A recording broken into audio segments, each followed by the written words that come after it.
Welcome to your Faith Update. Today, I want to consider a portion of Scripture in the book of Numbers, chapter 16. There in Numbers chapter 16, we read about a man by the name of Korah who had questioned the authority of Moses. As a matter of fact, he enlisted about 250 others, and there they attacked Moses and Aaron. And God was not pleased with that, and as a result, he opened up the earth and swallowed them whole. Well, unfortunately, Israel did not learn their lesson. And as a result of that, God said, I'm going to send a plague. I'm going to have to teach them a lesson. And so he warns Moses, and he tells Moses to get up from among the people. You don't want to be included in this. Well, Moses, of course, had a heart for the people. And Moses, he turns around and he gets a hold of Aaron, and he begins to pray, and they seek God's face. And eventually Moses sends Aaron to take a censer and put fire on it, and to ultimately go throughout the people of God and try to stay the hand of God, and seeks to appease God through this sacrifice, if you will.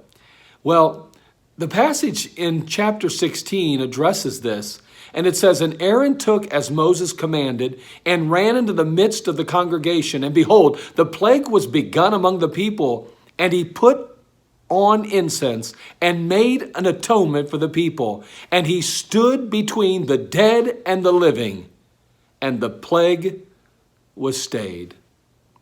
Do you know that 14,700 people would ultimately lose their lives because of this plague? But it was the prayers of the man of God. It was that he went on behalf of the people before God that stayed his hand. May I say to you today that as happy as I am and thankful as I am for doctors and nurses, for the government officials that have been taking the lead in this particular pandemic, I'm grateful for the government, I'm grateful for the medical staff and field, and for all of those who have participated in helping us get through and navigate through the coronavirus pandemic. But may I say to you, it's a dangerous thing if we fail to remember who the one and only one is that can really make the difference, and that's God. I'm telling you today, as people are struggling with illness and maybe even some in life and death situations, you and I must stand between the dead and the living. We need to go before God and beg God for health and well-being of our countrymen. The truth is that it's God we need more than anyone or anything else. Again, I'm not ungrateful for what God has done through men, but I am eternally grateful for what He Himself can only do. I beg you to pray. Pray for those that are hurting.